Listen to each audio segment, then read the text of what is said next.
mon micro pour que vous entendiez au mieux, même si vous avez un flux peut-être un peu faible.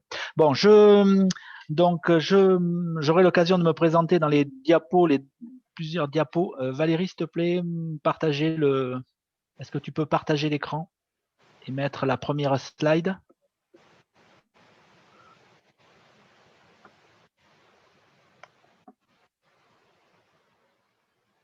Valérie? La première slide ou l'infographie? Voilà ce qui était en place là. C'était très D'accord, bien. l'infographie. Oui, D'accord. oui, juste pour faire la présentation et après Non, non, la première, celle qui était déjà là en place. Très bien. Donc, bonjour à tous, merci à toutes, merci d'être présent à cette webinaire. Cette webinaire, donc, ces webinaires se font à l'occasion de la semaine olympique et paralympique, donc qui a lieu chaque année, donc en début d'année. Je crois qu'il veut la bienvenue, Christian. Valérie, est-ce que tu peux me remettre le document?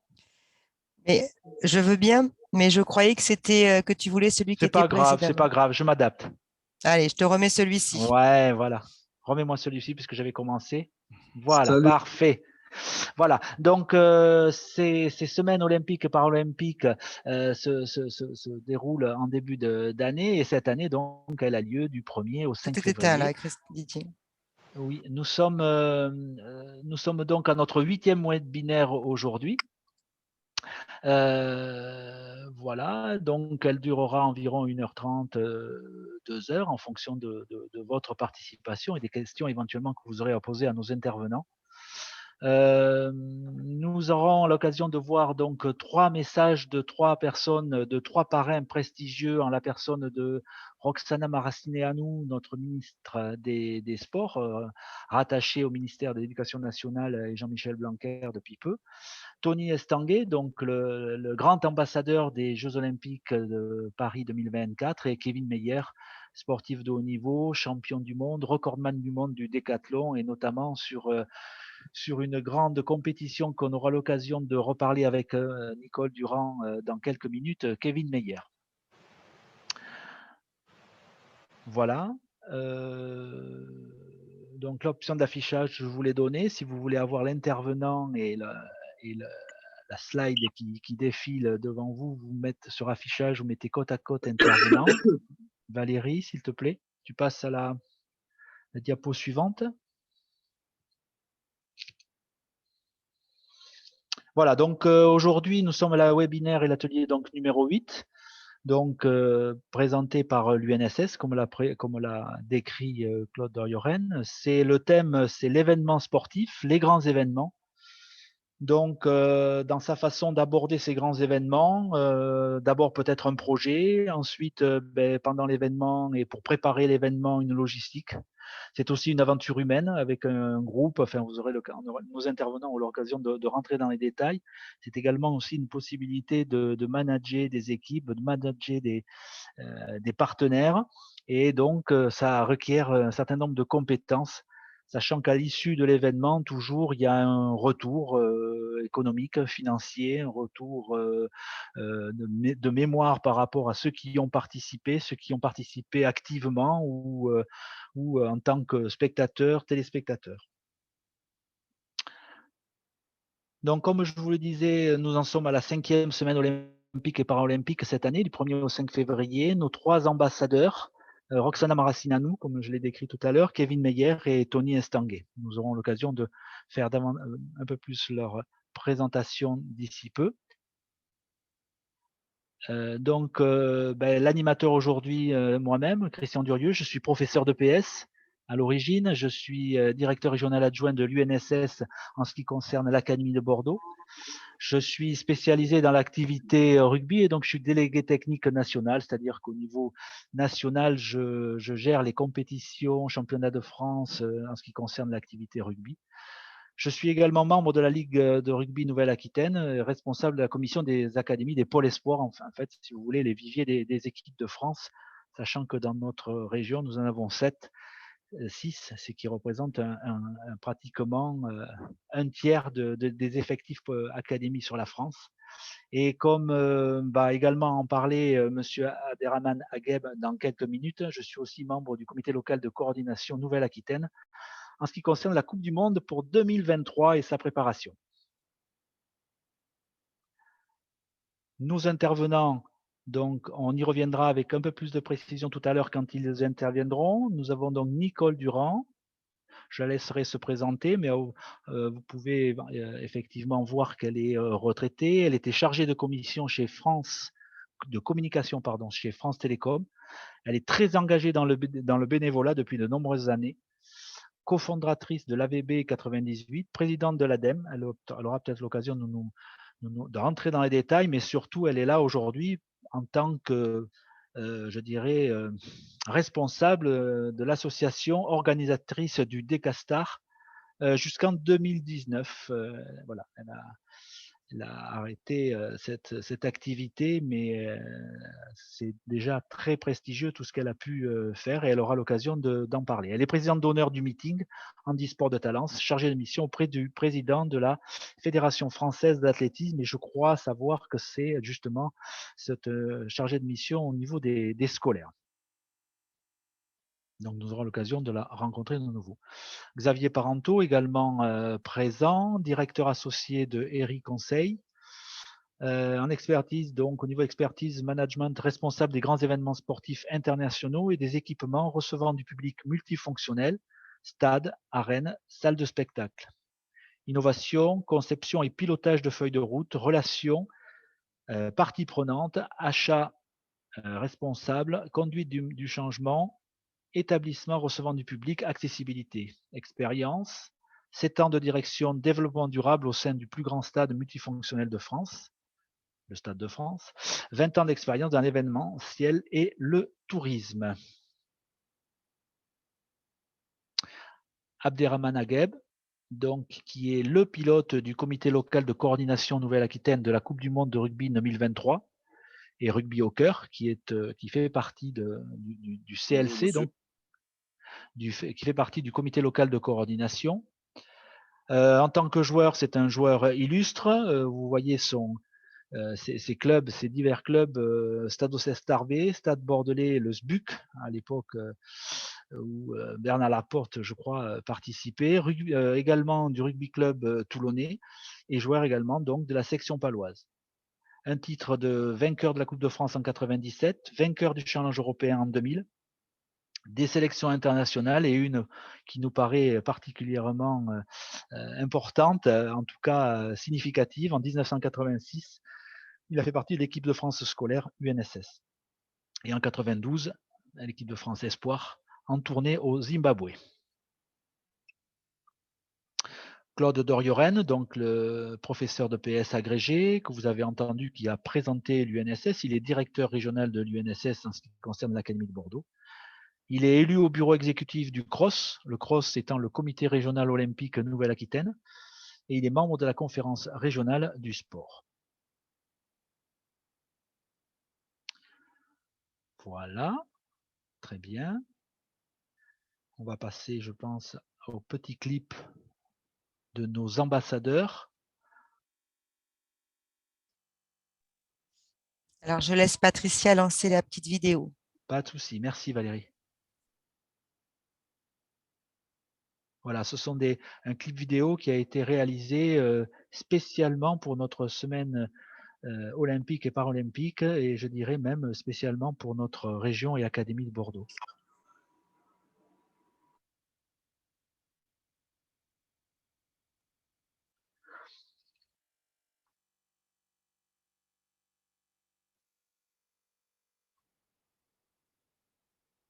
Vous nous mettez un grand écran ?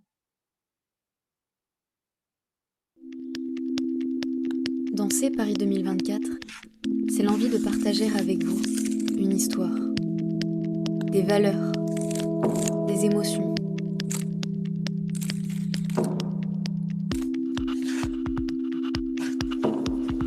C'est construire ensemble notre héritage, bâtir des ponts entre des générations, des cultures, des corps.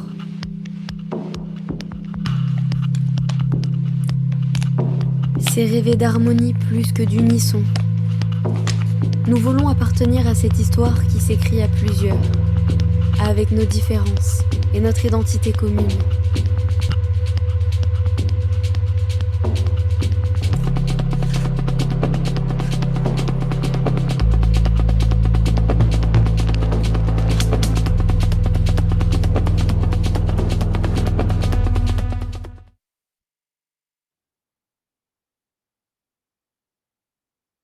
Chères collégiennes, chers collégiens, lycéennes, lycéens et peut-être aussi élèves du primaire des académies de Bordeaux, Limoges et Poitiers.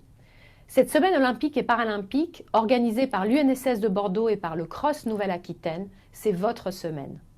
C'est l'occasion de rencontrer des experts du sport qui vous transmettront leur passion et vous inspireront certainement. C'est aussi l'occasion de pratiquer un peu plus ou différemment une activité sportive dans vos établissements. Profitez de vos cours de PS, même si c'est uniquement en extérieur pour quelque temps. Et engagez-vous dans les associations sportives scolaires, à l'AS comme on dit, mais aussi dans les clubs sportifs. Ils vous attendent. Ces passerelles entre le monde du sport scolaire et le monde sportif fédéral, nous voulons les renforcer, Jean-Michel Blanquer et moi-même. Parce que le sport, c'est un équilibre, une soupape pour vous défouler, et c'est aussi un moyen très efficace de rester en bonne santé. Profitez aussi de ces possibilités pour vous engager en tant que bénévole, volontaire, arbitre, dirigeant. Le sport, c'est une chance pour vous. Je tiens à remercier vos enseignants d'EPS, vos chefs d'établissement, présidents d'AS, vos directeurs d'école, de se mobiliser et d'encourager cet élan vers Paris 2024 pour que nous tous devenions plus sportifs et en meilleure santé. Vous êtes la génération 2024, alors montrez la voie. Je vous souhaite une excellente semaine olympique et paralympique. Et n'oubliez pas, faites du sport.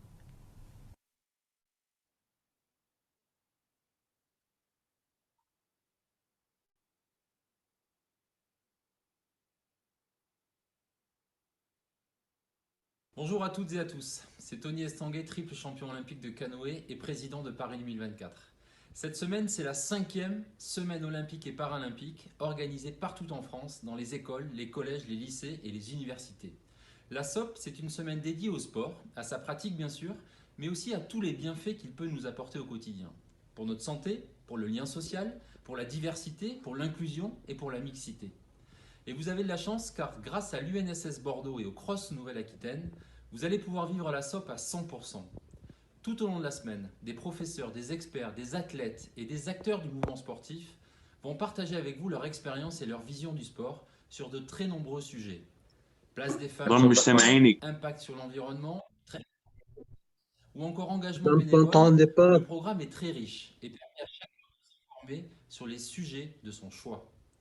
On espère que leurs témoignages et les échanges vous donneront envie de vous engager, de diffuser les valeurs du sport et surtout de pratiquer plus de sport au quotidien dans votre école ou dans un club.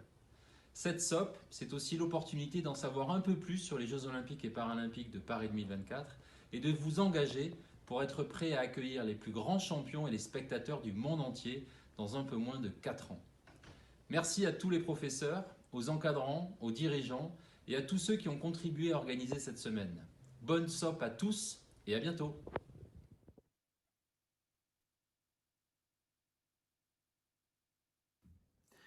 Bonjour à tous, c'est Kevin Mayer, je suis champion du monde et recordman du monde du décathlon et je tenais tout simplement à vous souhaiter la bienvenue pour cette 5e semaine olympique et paralympique.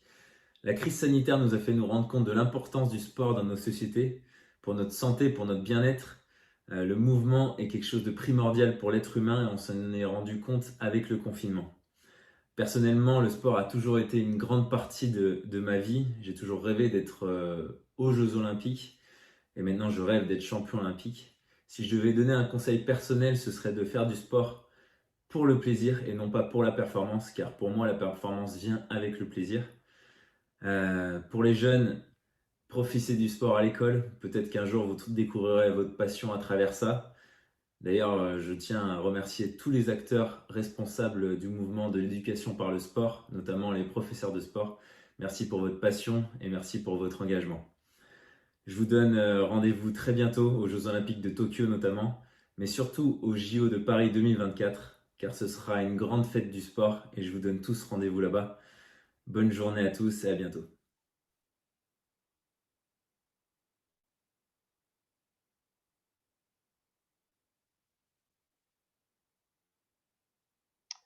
Très bien.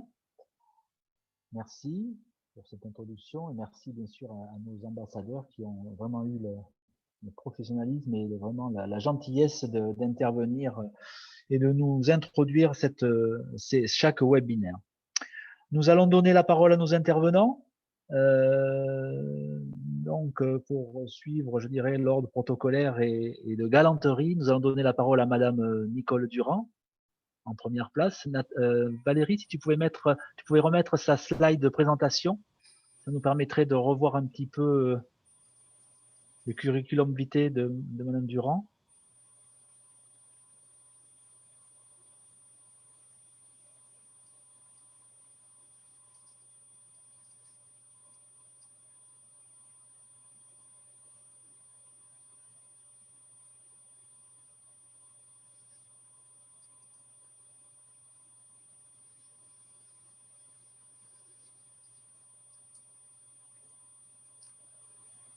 Oui, non, Valérie?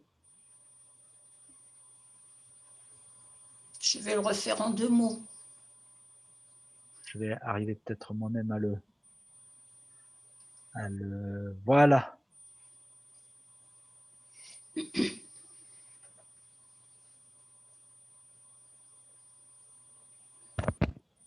C'était bon, Christian, mais... C'était bon? Oui, oui, mais c'est pas grave, c'est bon.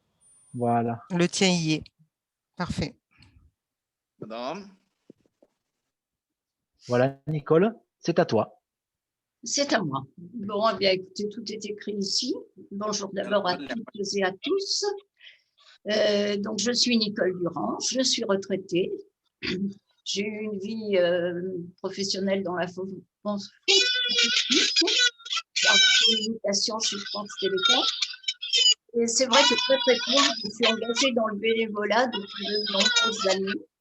J'ai participé en tant que bénévole à France 98, la Coupe du Monde de foot, dont Bordeaux avait des matchs. Donc, à la suite de cette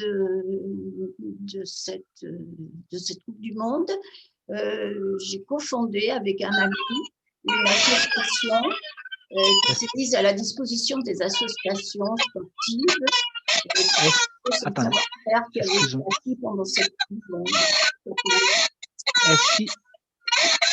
Est-ce qu'il vous serait possible de couper vos micros, s'il vous plaît? Galaxy A10.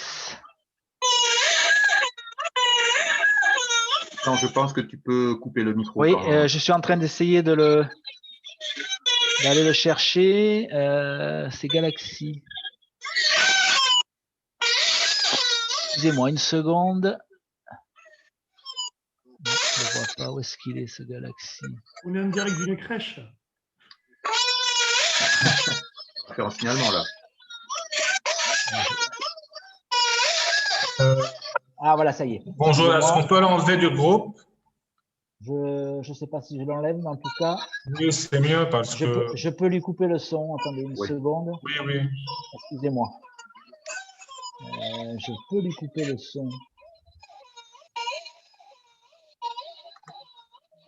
Ah là là là là.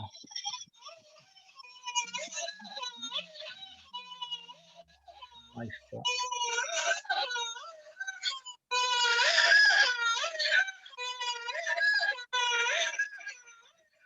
Je n'y parviens pas.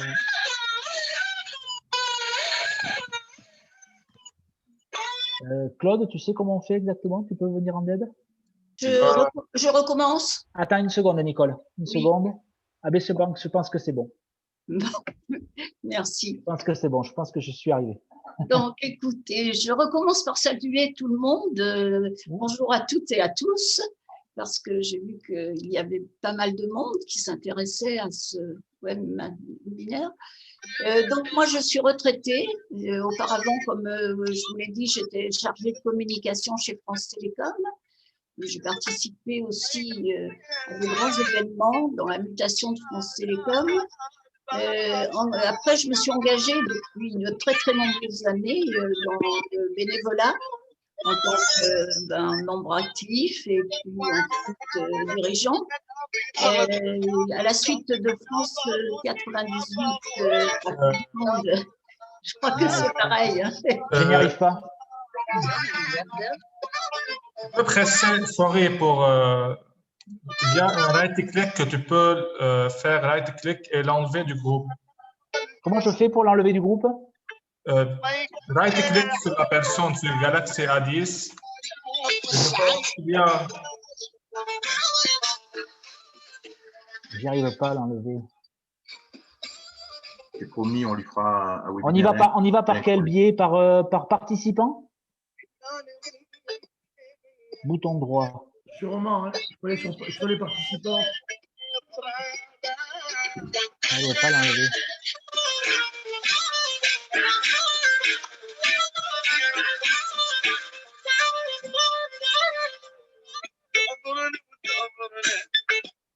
Ouais,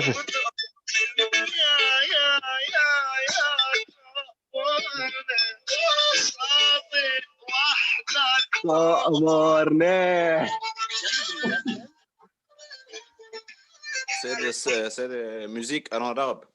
Oui. Christian, je vais essayer de me connecter en parallèle avec. Comment? Tu sais pas comment? Je n'y arrive pas. Si, mais je ne peux pas le faire puisque je suis connecté. Oui, mais tu connais pas le chemin d'accès? Oui, quand j'ai la main. Là, je ne suis pas sûr. Je vais me connecter. Excusez-nous, hein.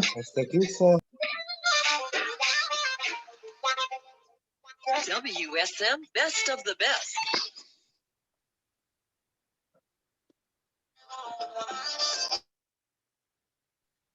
Seulement si tu presses le bouton droit, right-click, tu auras quelque chose qui te montre que tu peux le faire delete ou le.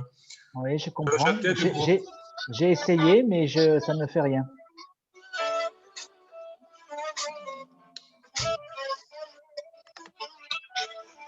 Et Christian, oui. Est-ce que tu peux pas envoyer un message justement à Galaxy A10 en lui demandant de couper le son? Ouais, mais je sais pas si c'est pas volontaire, tu sais.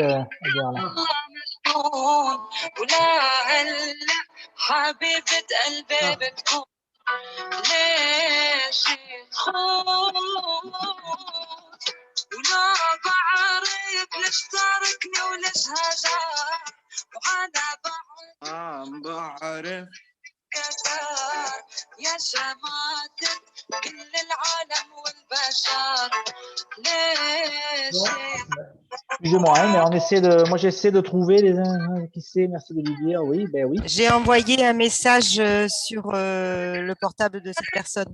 Oui, je vois. Ouais. Parce que moi je n'arrive pas là. Pourtant, j'ai. Moi, je pense que Valérie, c'est vous qui êtes host parce qu'il y a un petit icône vert. C'est parce qu'elle partage l'écran. C'est parce qu'elle partage l'écran. Oui, je partage. Oui, c'est pas moi qui suis l'autre. Et en principe, c'est moi qui suis, mais là, je n'y parviens pas alors que je l'ai déjà fait. Je m'excuse, on a un intrus, là, il n'y a pas de nom, donc on ne peut pas vous aider. Oui, non, mais on va y arriver, on va y arriver, Qui s'amuse et on ne trouve pas ça drôle du tout, donc j'espère que ce n'est pas un de mes élèves, sinon ça va être avec des conséquences, donc je m'excuse pour ça si c'en est un. Les autres sont très sages et gentils, mais lui, il n'y a pas de doute, mais je n'arrive pas. Valérie, est-ce que tu peux… C'est pas un Libanais, ça, il est impoli. Est-ce que tu peux départager? Oui, bien sûr. INSS Visio est désormais l'animateur. Alors, voilà. C'est impoli, il n'est pas un Libanais.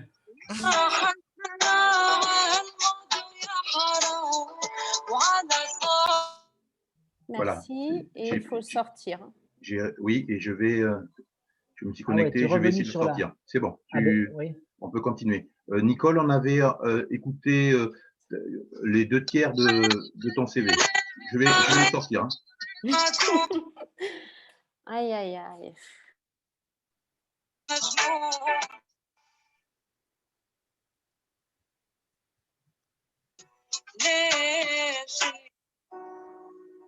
Il part très souvent travailler. Maman dit... Voilà. Ça y est. Sabotage. Sabotage. Voilà, ça y est. Bon, bah, écoutez, tout était... Pardon, madame, à ce qui s'est passé, mais c'est impoli. Non, non, non, mais, moi, ça ne me dérange pas. Hein. Je vais recommencer encore. Alors, hein. Voilà. Donc, bonjour à toutes et à tous. Je suis, comme je l'ai dit, déjà retraitée. J'ai travaillé chez France Télécom pendant de nombreuses années. J'ai fait toute ma carrière et je me suis éclatée aussi professionnellement. J'étais déjà engagée dans le bénévolat tout en travaillant. Et puis, j'ai continué le bénévolat parce que bon, ça m'apportait tellement de choses, tellement de satisfaction, ça m'a fixé des challenges pour m'empêcher de vieillir.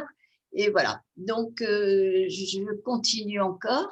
Je suis à la suite de la Coupe du Monde de football de France 98. Je m'étais engagée bénévolement. Et j'avais pour mission le bien-être de tous les bénévoles. Il y en avait 1000, donc c'était une mission bien intéressante. Et à la suite de ça, nous avons fondé une association, l'AVB 98, qui existe toujours, parce que les gens avaient pendant ce mois de Coupe du Monde partagé tellement de choses qu'ils avaient du mal à se quitter et qu'ils ont souhaité créer une association. On lui a trouvé un but, c'était de mettre à profit toutes les formations qui avaient été faites pour cette Coupe du Monde et offrir ensuite toutes ces prestations acquises à des associations qui en avaient besoin pour organiser quelque chose. Ça c'est une mission.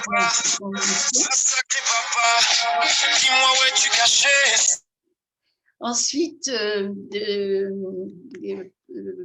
j'ai été présidente de cette AVB 98 et j'ai quitté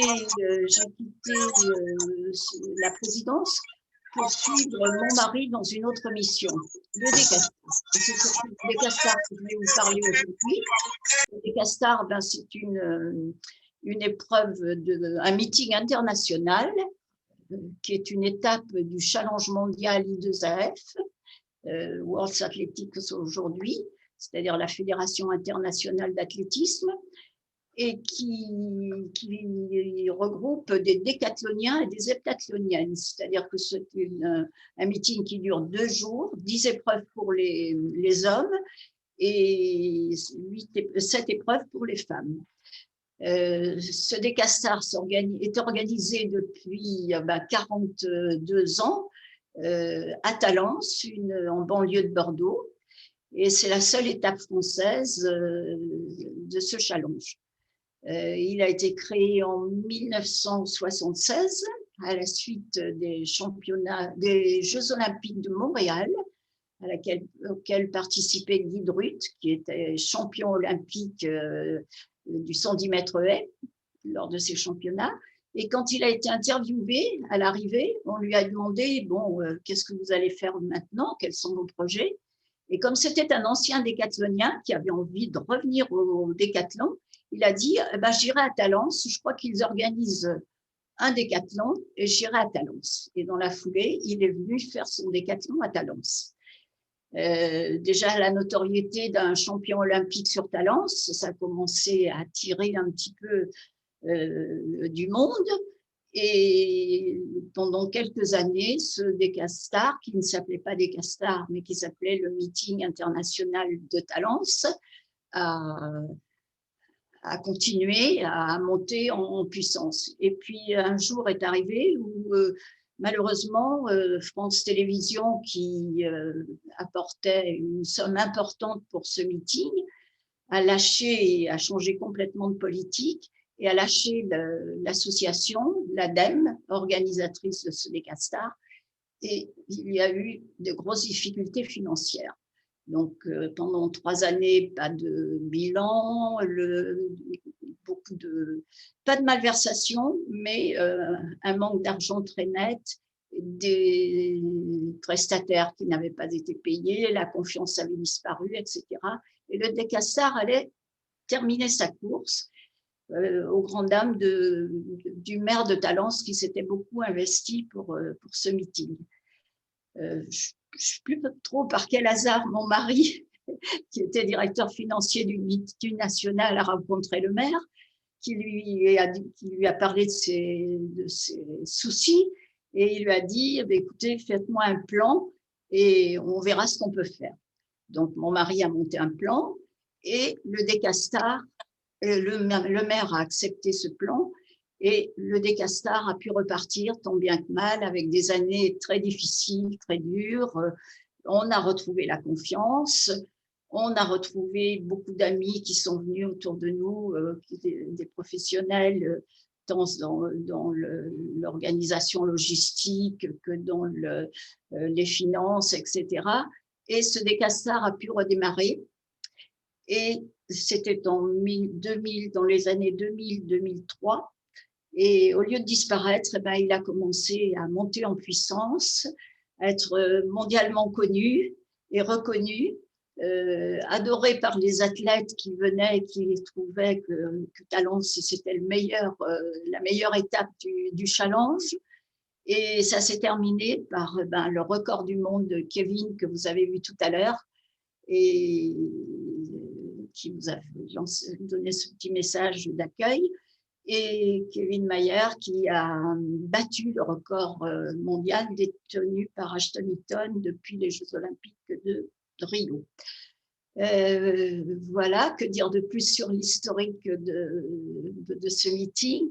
Que pour nous, les Durand, puisque moi mon mari a dit on ne peut plus avoir une boîte de communication, viens nous aider. J'y ai mis le petit doigt et j'y suis restée. Et je lui ai succédé à la présidence quand il l'a quittée. Et voilà, je viens de la quitter à mon tour en 2019 pour me lancer encore, essayer de continuer à rester dans le sport. Voilà, je suis une passionnée de sport comme vous pouvez le penser. J'ai malheureusement rien pour vous passer parce que je vais surtout vous décrire un petit peu comment on monte et comment on a pu arriver à ce qu'est le Décastar aujourd'hui et les moyens qu'il faut mettre en œuvre. Il faut beaucoup de passion, certes, mais ce n'est pas suffisant. Et j'ai oublié de vous dire aussi que la dernière satisfaction quand même que nous avons eue, c'est que le Décastar a obtenu en début d'année 2020, ça a été un peu occulté par la crise sanitaire, mais la plaque héritage de l'athlétisme, et on est inscrit au patrimoine mondial de l'athlétisme. Voilà, c'est une reconnaissance suprême de notre fédération internationale.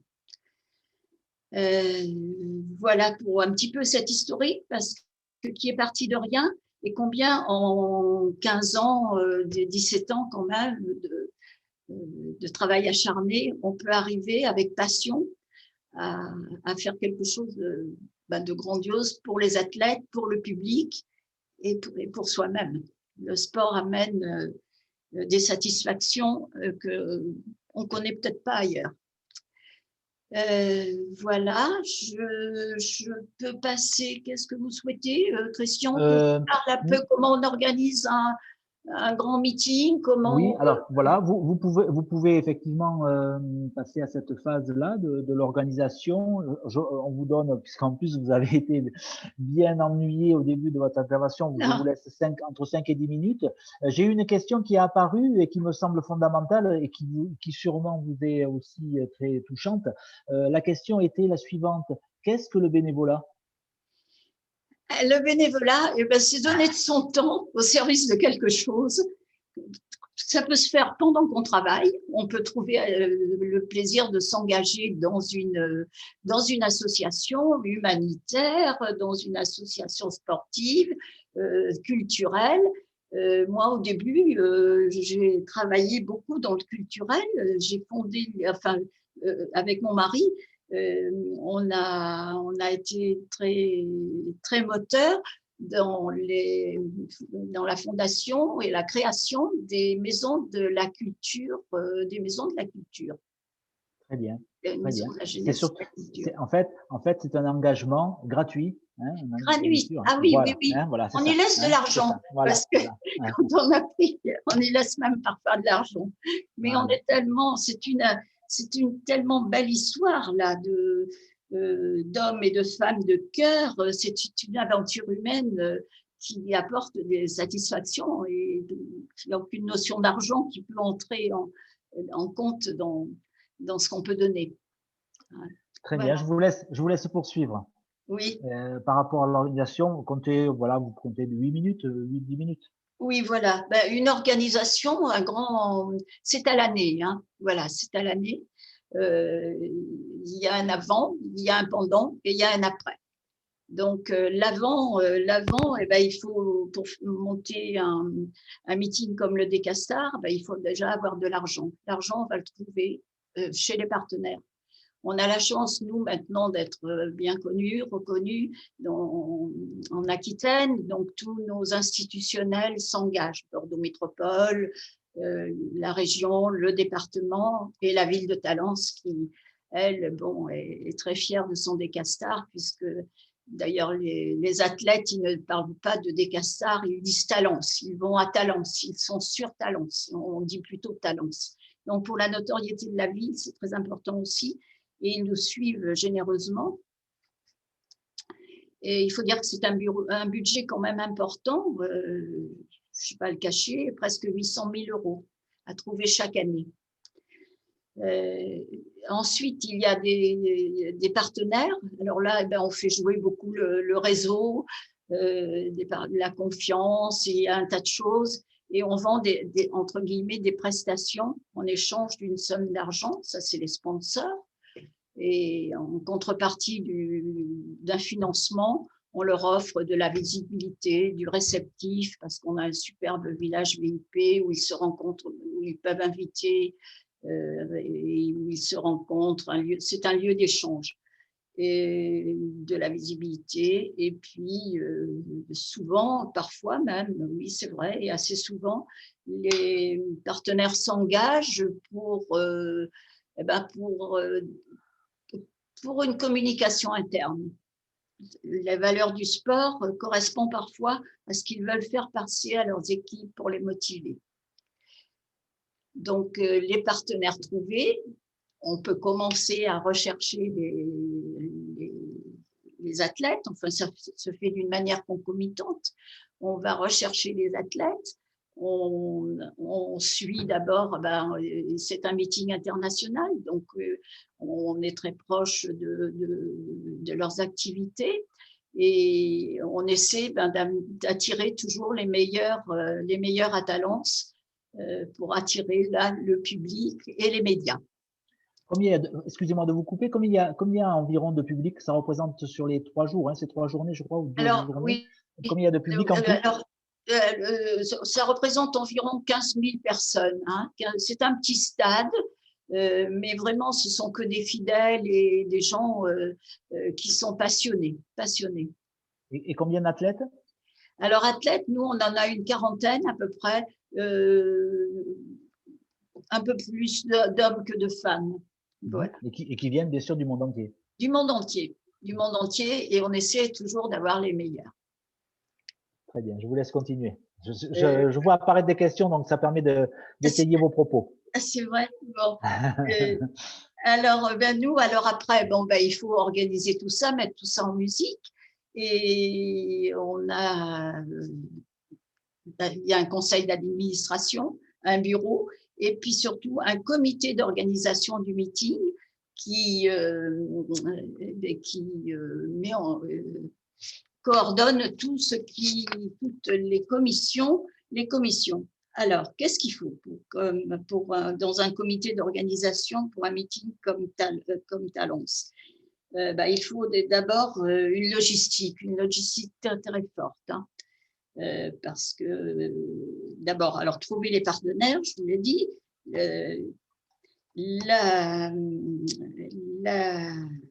les bénévoles aussi, qui sont très importants, parce que ils viennent en amont, souvent, nous aider. Et parce que ce qu'il faut dire aussi, c'est que cette association, l'ADEME, organisatrice de cette manifestation, n'est composée que de bénévoles. On a un salarié, on prend quelques stagiaires en alternance, Et on prend aussi quelques stagiaires qui viennent faire leur mémoire de fin de cursus d'études en général, marketing sportif ou management du sport. Voilà, donc on a la logistique, la communication en pôle, les partenaires, après tout ce qui est billetterie, boutique, ressources, les ressources que l'on va chercher, et puis la sécurité qui cette année, enfin pas cette année, mais depuis plusieurs années a pris une importance majeure et qui est un gros pôle d'activité. Voilà, donc tout ça est mis en musique. Et décidément. Bon, non, je ne suis pas déstabilisée, je vous rassure. Donc, voilà. Et tout ça demande un travail de plusieurs mois en amont. Et arrive le grand jour. Alors, la semaine qui précède tout ça, d'abord la communication aussi que l'on fait par le biais des réseaux sociaux. Maintenant, la communication a bien évolué. Et des conférences de presse, on fait beaucoup de communiqués de presse pour attirer le public et les médias surtout. Parce que dès que c'est médiatisé, effectivement, les partenaires sont un petit peu plus intéressés. Et ensuite arrive ce grand jour, donc avec le public à gérer, la sécurité, la billetterie. Nous, on a la chance de pouvoir installer un village VIP qui est réservé à nos partenaires et où il y a beaucoup d'échanges et qui vit énormément, qui fait une restauration régionale et qui ont environ 300 repas par jour sur les 2 jours. Voilà, sur 2 journées. Très bien. Nicole, je pense qu'on va laisser maintenant la possibilité aux spectateurs, on va dire aux téléspectateurs, de vous poser des questions dans la 3e partie de la webinaire. On va donner la parole aux autres intervenants. On va donner la parole. Décidément. Je pense que c'est Alphonse.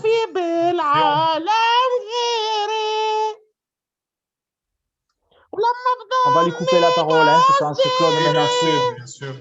Claude sait faire, donc je pense que moi j'ai pas la main dessus a priori ou je ne sais pas. Donc on va donner la parole. Sorry. I'm muted.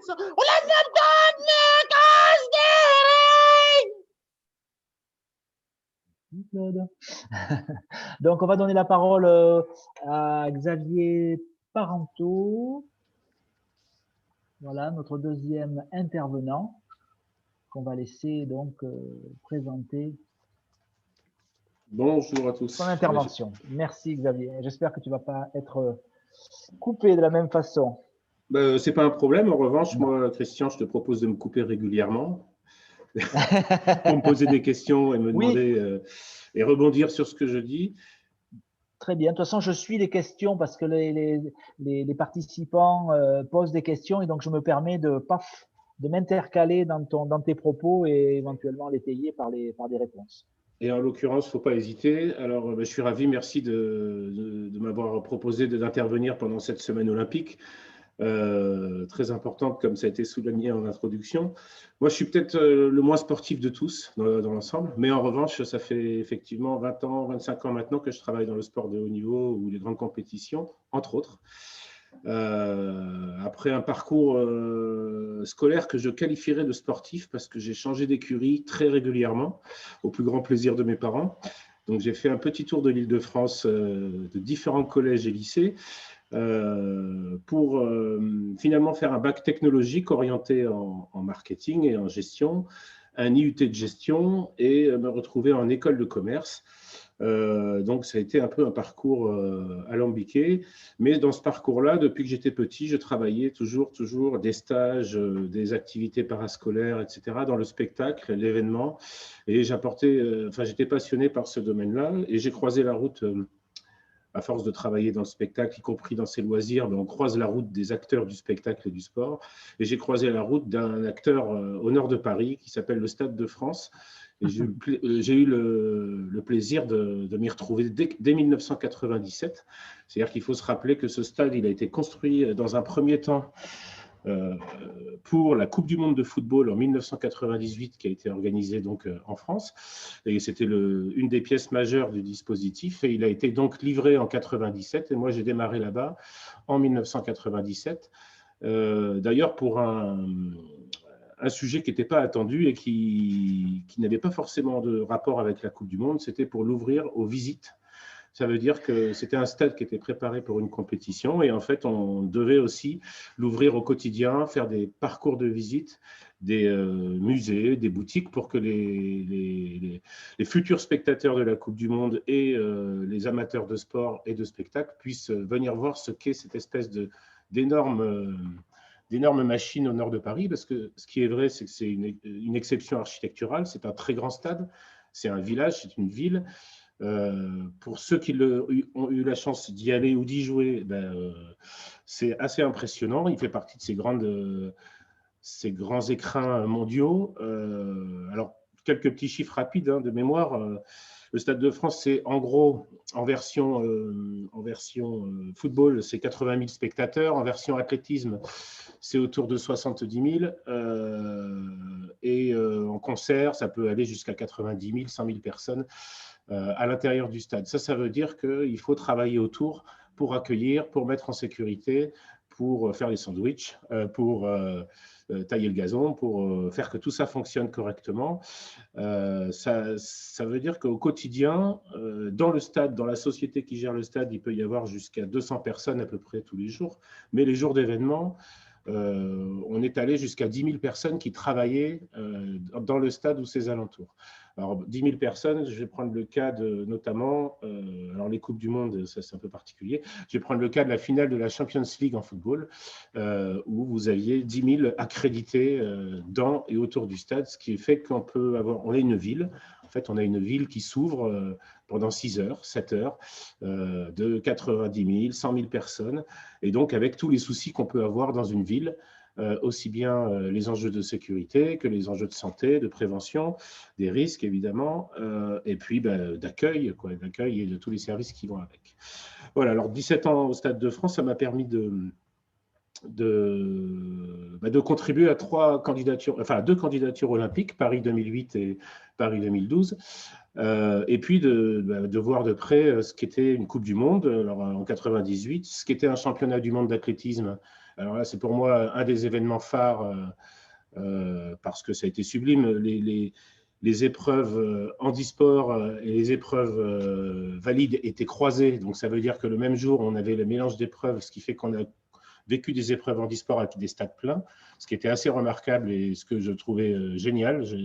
J'avais souligné ça à l'époque parce que je trouvais assez exceptionnel. Donc ça, c'était les championnats du monde d'athlétisme en 2003. J'ai eu la chance aussi de travailler sur la Coupe du monde de rugby en 2007.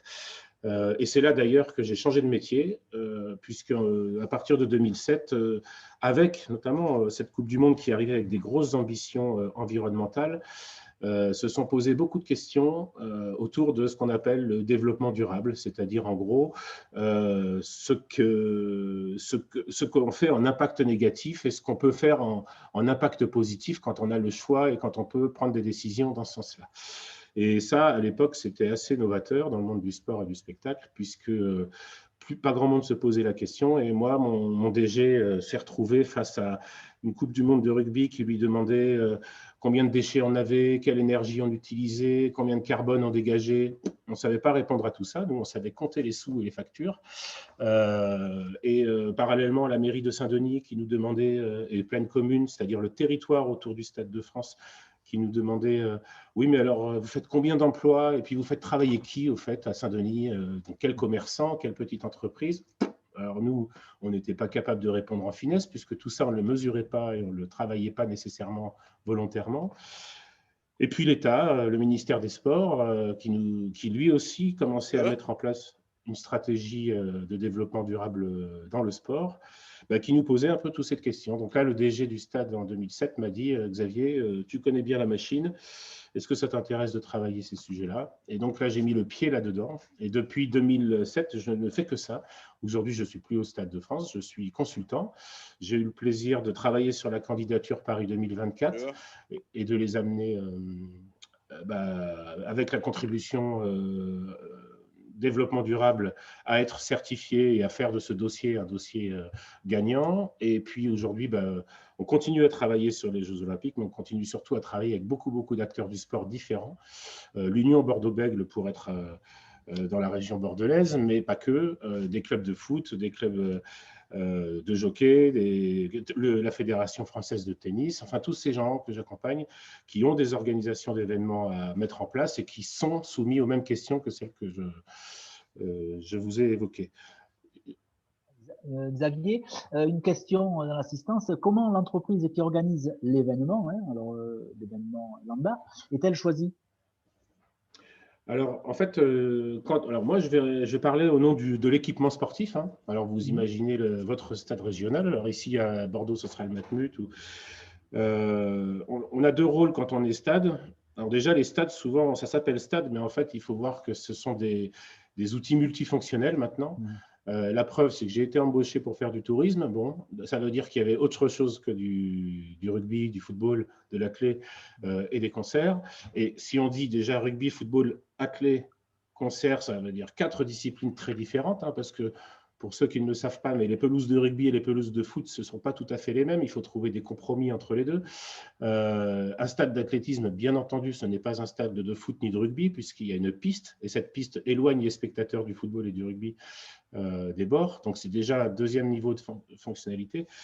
Donc, ce stade-là étant construit et propriété de l'État, il avait été signé des contrats pour organiser notamment les matchs de l'équipe de France de rugby, les matchs de l'équipe de France de football et un certain nombre de meetings d'athlétisme. Ça, c'était prévu dans le contrat de construction et d'exploitation du stade. Après, ça, c'est quand le stade, il accueille. Donc, il accueille les fédérations, il accueille les organisations et il met en œuvre son stade au maximum pour que l'organisation de la fédération ou du comité d'organisation puisse ne pas avoir de questions à se poser à l'échelle du stade. Donc, nous, on s'occupe de gérer ce bâtiment énorme. Il fait 200 000 m², 220 000 m². Pour donner des dimensions, sa toiture, elle représente la place de la Concorde ou l'avenue des Champs-Élysées si vous la dépliez. Donc, c'est des trucs énormes, en fait. Il y a 1500 toilettes. Donc, nous, notre boulot, c'est de faire en sorte que les 1500 toilettes fonctionnent. Et que voilà, donc ça c'est pour l'accueil des événements. Et puis on avait un autre rôle parce qu'évidemment, il faut l'occuper ce stade et que les tournois destination ou les équipes de France, ça ne suffit pas à faire tourner un stade comme ça. Donc on produisait aussi des événements. Donc on a fabriqué des événements. Et là, en l'occurrence, on devient organisateur et lieu d'événement en même temps. Donc, ça veut dire qu'on se retrouve, Nicole expliquait un peu le chemin de l'organisateur, on se retrouve avec ce chemin-là à traiter, c'est-à-dire imaginer un événement. Ah, Samsung SM. Il est créatif au moins, il cherche à chaque fois à revenir. il change de marque. Voilà, mais bon, je sais que Claude, le franc-tireur, est caché en embuscade. Ouais, il ne se laisse pas faire, il y a du clic. On a le sniper là, Voilà. Donc voilà, je ne sais pas si j'ai répondu à ta question, Christian, mais ce qui était important, c'est de souligner le caractère multifonctionnel de ces endroits-là. Parce que même, désolé, je vais rester à Bordeaux, mais même l'Arena de Bordeaux, par exemple, elle a été imaginée pas que pour faire des concerts. Il y a des événements sportifs qui pourraient y être accueillis. Donc, il faut imaginer que les lieux où se passent les événements sportifs sont aussi des lieux où il se passe d'autres choses, et vice-versa d'ailleurs, puisqu'il peut se passer des événements sportifs dans des lieux dédiés à la musique. Très bien. Tu as terminé, Xavier, ou tu as encore je ne sais pas. J'ai une autre question. Voilà, je dirais, quelles études as-tu fait pour faire ce métier? Alors, justement, c'est ça qui est rigolo, c'est que j'expliquais mon parcours un peu alambiqué. Alors déjà, ça dépend si on parle du métier du développement durable, aujourd'hui, maintenant, il commence à y avoir des études, il commence à y avoir des formations, et dans toutes les disciplines, hein, j'allais dire. Quand j'interviens à l'ESG Sport, à l'INSEC ou dans les écoles de sport, Amos et tout ça, je parle de sport et de développement durable. Donc voilà, mais dans une école de luxe, on peut parler de luxe et de développement durable. Donc sur le volet développement durable, aujourd'hui, il y a des études. Avant, il n'y en avait pas. Moi, j'ai fait des études de gestion et de commerce. Et ce qui m'a fait rentrer au Stade de France, ce n'est pas ça. Ce qui m'a fait rentrer au Stade de France, c'est parce que j'ai fait beaucoup de stages et beaucoup d'expériences professionnelles autour de mon parcours qui m'ont emmené dans des situations diverses et variées, aussi bien à faire de la musique que du spectacle, que de l'événement sportif. Et ça, à l'époque, on cherchait des profils capables de gérer des choses, gérer beaucoup de choses différentes dans des conditions différentes. Donc, j'allais dire, c'est à la fois mes études qui n'étaient pas brillantes, hein, mes parents m'en veulent encore, hein, mais c'est pas vrai, hein, j'exagère. Mais en tout cas, à l'époque, ils n'étaient pas très contents de mon parcours, puisque je les ai un peu embêtés. Mais j'ai rattrapé par la gestion et le commerce, qui m'a permis de me donner une dimension de management, en fait, hein, ce qu'on appelle le management dans l'entreprise. Et c'est surtout mon activité, mes stages et mes activités parascolaires qui m'ont permis de continuer à faire ce que j'aimais, c'est-à-dire à travailler pour les grands événements. Très bien, on te remercie. N'hésitez pas à poser des questions dans le chat, hein. Je les noterai et à la fin de le webinaire, on pourra à nouveau interroger les intervenants. Est-ce que je peux poser une question? Oui, mais bien sûr, bien sûr. Concernant le développement durable et le côté économique du pays organisateur. Quand, par exemple, un pays va organiser les Jeux olympiques, ils vont construire la cité olympique. Quand ils vont terminer de ces Jeux, qu'est-ce qu'ils vont faire avec ces cités olympiques? Est-ce qu'ils vont l'utiliser ou ils vont rester sans faire du sport dans ces cités? C'est ma question. Merci pour cette question qui me fait penser que je voulais vous parler d'un truc, de l'héritage. Ça fait partie des enjeux du sport, ça fait partie des enjeux de l'olympisme, ça fait partie des enjeux du rugby, du foot. L'héritage, c'est les traces qu'on laisse. Qu'est-ce qu'on laisse? Alors évidemment, quand je décris le Stade de France, je commence par dire qu'il a été construit pour la Coupe du Monde 98. Et d'ailleurs, c'est un des seuls stades qui a été construit pour cette Coupe du Monde. Donc, on n'a pas fait énormément de construction. Et aujourd'hui, il existe encore et il sera un des stades majeurs des Olympiades, mais juste l'année d'avant de la Coupe du Monde de rugby 2023. Donc, ça veut dire que ce qu'il devient, c'est qu'il devient un équipement majeur pour l'État, pour la France et pour les grandes fédérations ou les grands organisateurs d'événements. Et pour des jeux, bon, on ne va pas parler du dossier parisien, parce que je n'ai pas forcément l'autorisation de le faire, mais généralement, ça change en fonction des pays. Malheureusement, on voit des pays qui embrassent l'héritage de manière extrêmement forte, et ce sera le cas de la France, parce que en France, déjà, plus de 90% des équipements sont existants. Donc, il y a très peu d'équipements en construction. Vous avez une aréna au nord, porte de la Chapelle, qui va être construite, mais qui va servir la ville de Paris et les fédérations plus tard. Et puis, vous avez le village des athlètes, donc la fameuse cité olympique, qui sera un quartier entier sur l'île Saint-Denis, notamment, futur de la couronne parisienne. Donc, tout ça, ça va devenir des habitations et ce ne sera pas abandonné. Alors, ce qui est vrai, c'est que ça dépend des choix politiques. Qu'est-ce qu'aurait été le Stade de France s'il avait été posé à 80 km de Paris, comme ça avait été prévu à un moment donné? On ne peut pas le dire, on ne peut pas refaire l'histoire. Là, il est aux portes de Paris et ça fonctionne comme ça. Les Jeux olympiques sont très compacts, les Coupes du Monde sont très compactes. Donc, en France, on a des bons héritages. Il est vrai que vous trouverez dans le monde des pays qui n'ont pas vécu la même chose, quoi. Je ne suis pas certain que le Brésil soit aujourd'hui riche d'un héritage autour de la Coupe du Monde de football et autour des Jeux olympiques. Et je pense que tout le monde en est déçu, quoi, par exemple. Je ne sais pas si j'ai répondu, Zaïd. Oui, merci, c'était trop clair, merci. Très bien, on donne la parole à Abderrahmane Nagueb. Si Valérie, tu peux mettre sa slide, s'il te plaît, qu'on refasse connaissance avec lui. sachant que lui, il va nous parler de Coupe du Monde et justement, là, pour faire le lien de Coupe du Monde de rugby de 2023, entre autres. Monsieur, vous pouvez lire le chat, s'il vous plaît? Bonjour à tous et à toutes. Donc voilà, je m'appelle Abderrahmane Agueb, je suis palois aujourd'hui, d'origine du Gers.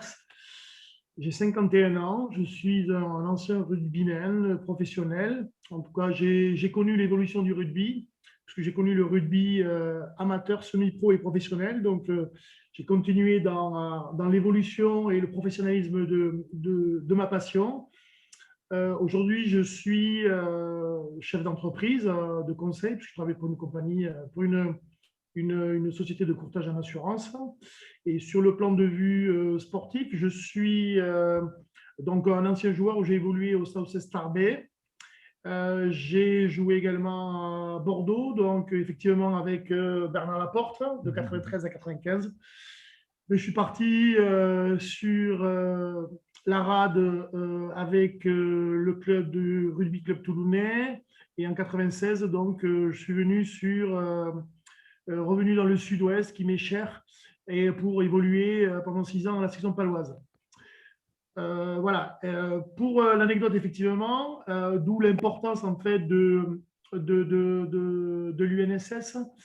C'est ma première sélection, elle a été effectivement, j'ai ma première cape, on dirait, c'est faite en UNSS avec le rugby, et justement grâce à cette possibilité qui m'était offerte de pouvoir m'exprimer et de pouvoir également m'épanouir et me construire, puisque moi je suis également issu, je suis issu donc aussi de la diversité, puisque j'ai des parents qui sont d'origine algérienne, étant né en France, et pour moi c'était un véritable vecteur d'une manière en tout cas de me construire, puisque le rugby m'a tout apporté.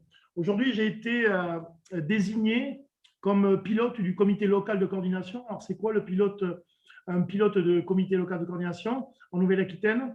C'est que la Coupe du Monde 2023 donc, se jouera en France, donc du 8 septembre au 21 octobre. Et pendant 45 jours, c'est 45 jours effectivement de fête, mais c'est plus que ça, puisque le comité d'organisation a voulu s'inscrire dans un impact sociétal positif et en fait faire de cette Coupe du Monde 2023 tout un projet, en tout cas le projet du rugby français. Alors je vais vous présenter donc un slide pour vous expliquer un peu le mode de fonctionnement et les ambitions et visions RSE du comité d'organisation. Vive la France! Oui, vive la France, effectivement. Je vous rejoins. Tu es bien passé. Vive le Liban! Vive le Liban et vive l'humain. Alors, juste en aparté, Abder, les élèves, effectivement, travaillent très de bonne heure dès le matin, dès 5 h du matin, ou 7 h du matin, je crois, jusqu'à 5 h. Et certains marquent quelques signes de faiblesse et de fatigue. Donc, voilà. C'est pour ça qu'ils craquent un petit peu, mais ce sont des élèves. Non, il n'y a aucun souci, et j'ai quand même beaucoup d'empathie pour les élèves, pour les étudiants, puisque j'ai 2 enfants qui sont étudiants, et je trouve la situation aujourd'hui, pour eux en tout cas, très délicate et très difficile. Toute cette privation en fait de liberté, puisque c'est la période à laquelle on se construit, c'est la période où on a besoin d'absorber de la liberté et de l'épanouissement, et j'ai beaucoup d'empathie en fait pour cette jeune génération. Mais on est quand même, je pense aussi, on doit faire preuve d'enthousiasme, on doit être porteur d'images positives, et l'avenir se construit aujourd'hui. Et c'est pour ça que je vous encourage à être, je dirais, à l'écoute en fait de ces magnifiques projets qui se profilent à l'horizon.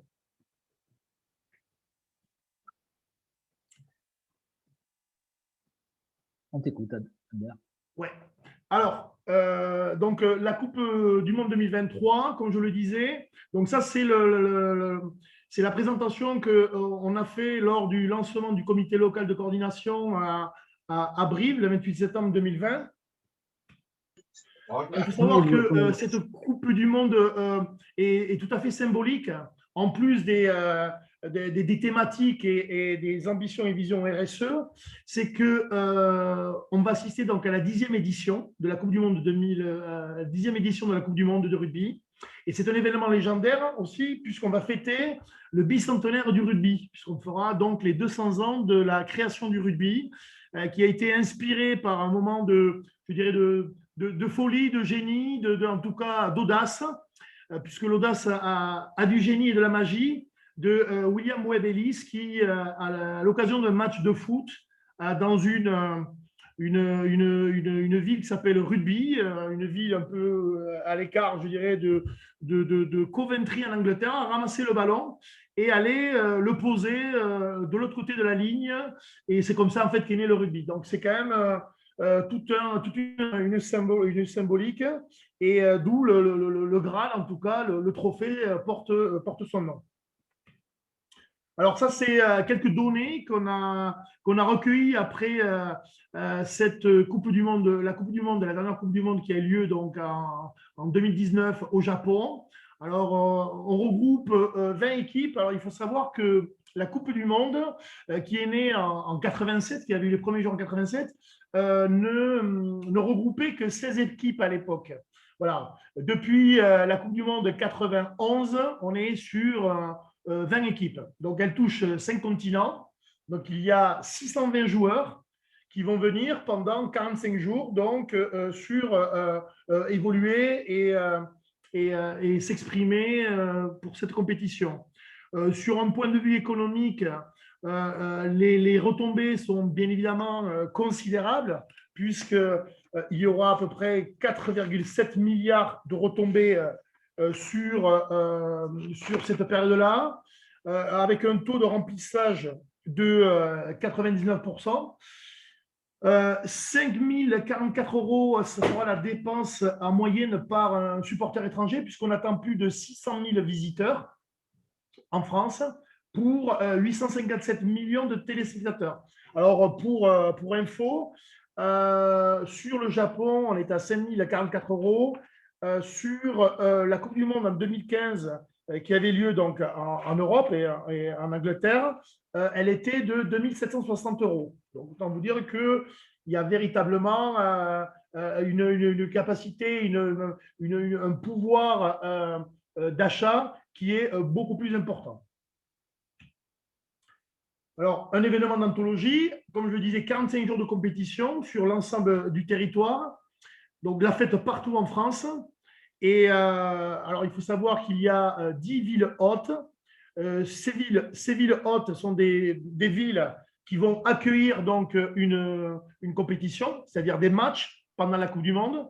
Donc, on a Toulouse, Bordeaux, où il y aura 4 matchs également. Donc, c'est 4 matchs en général, un minima de 4 matchs, voire plus. Nantes, Saint-Denis, Paris, Lyon, Saint-Étienne, Nice et Marseille. Il faut savoir que la volonté du comité d'organisation était de donner la possibilité à tous les citoyens français, en fait, d'être à proximité à 2 heures d'un événement et du stade, bien évidemment. Donc, 600 000 visiteurs, je l'avais dit, pour à peu près 2,5 millions de billets disponibles. D'ailleurs, à ce titre, on a lancé une campagne d'information et de sensibilisation sur la famille 2023 qui vous permet de pouvoir bénéficier avant l'ouverture de la billetterie qui se fera le 21 mars 2021, de pouvoir réserver dès à présent vos billets, avec sous forme de pack, mais si vous voulez, on pourra y revenir un peu plus longuement. Donc, la volonté du comité d'organisation était d'inscrire cet événement en dehors d'un événement sportif. Donc, tout d'abord, c'est une volonté de pouvoir donner la possibilité à tous les citoyens de pouvoir justement vivre ensemble et créer des connexions. Et c'est d'autant plus vrai aujourd'hui que, compte tenu de la crise sanitaire que nous vivons, je pense qu'on a véritablement besoin de liens, de connexions entre les hommes, entre les femmes, de lutter contre la discrimination, de pouvoir partager, de s'entraider, de créer de la solidarité et tout ça, bien évidemment, par le biais du sport en général et le rugby qui véhicule des valeurs de partage et de respect, de solidarité. Alors, le comité d'organisation France 2023 a décidé à ce que cette compétition, cette Coupe du Monde, soit au cœur des territoires. C'est pour ça qu'elle a désigné au sein de chaque ligue un pilote du comité local de coordination. Donc, c'est essentiellement ce comité locaux de coordination. Ces comités locaux de coordination sont composés des gens issus du monde du rugby, du monde économique et du monde institutionnel. Alors, coordonnés et accompagnés. On aura également donc 7000 volontaires au service du tournoi. Alors, ces volontaires sont recrutés à peu près 18 mois avant l'événement. Promouvoir et animer. Alors, on a plusieurs animations. On a par exemple la journée France 2023, donc mise à l'avant de la Coupe du Monde du rugby, autour d'une grande fête du rugby. Alors, on avait défini des dates.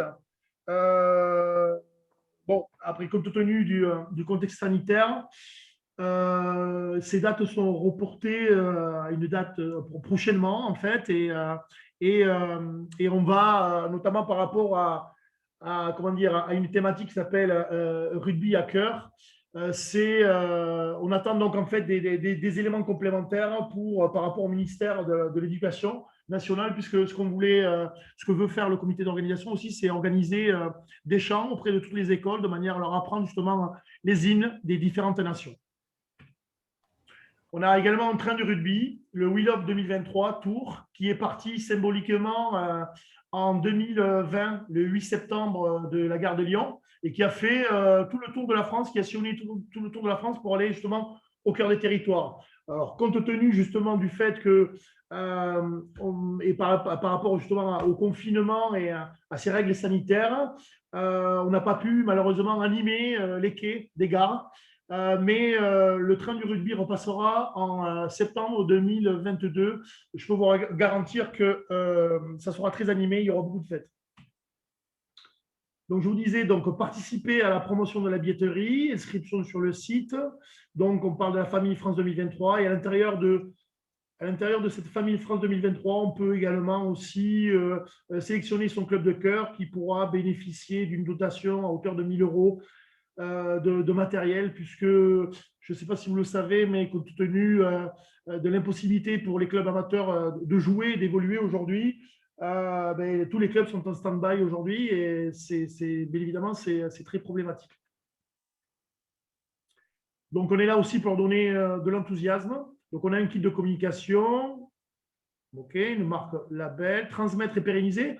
Alors, on parlait tout à l'heure avec Xavier d'héritage. C'est une véritable volonté du comité d'organisation de laisser une trace. En fait, il faut que cette Coupe du Monde s'inscrive dans un contexte sociétal en créant une valeur ajoutée sociétale très positive.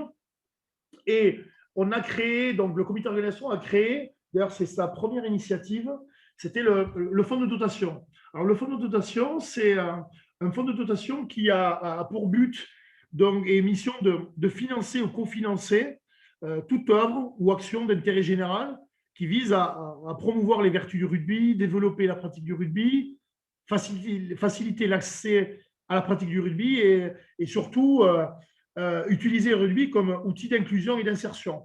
Voilà, que ce soit d'ordre culturel, éducatif et surtout au profit de tous les publics.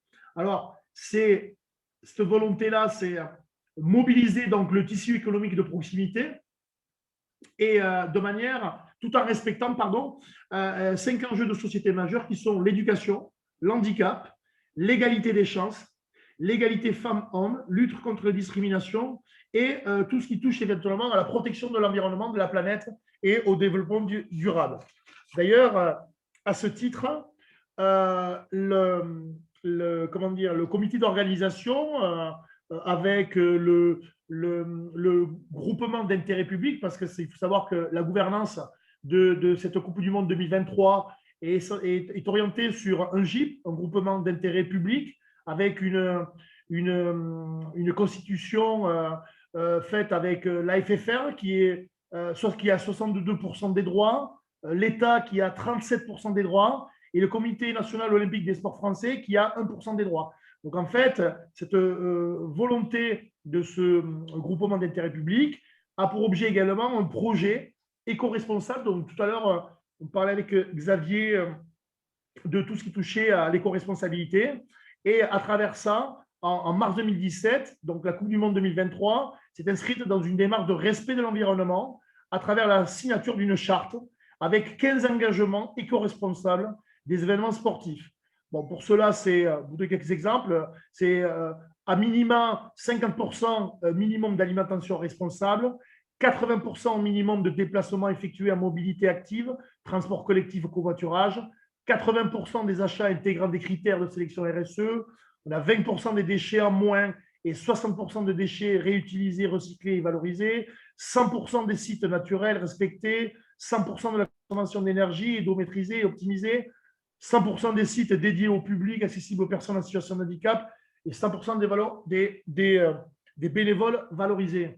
Il est vrai qu'on a une véritable opportunité avec cette Coupe du Monde 2023 de recréer des liens et de créer une véritable connexion, voilà, de manière à pouvoir vivre différemment et essayer de vivre ensemble et faire que le sport, justement, porte ses valeurs et puisse nous permettre de laisser un héritage sur notre territoire.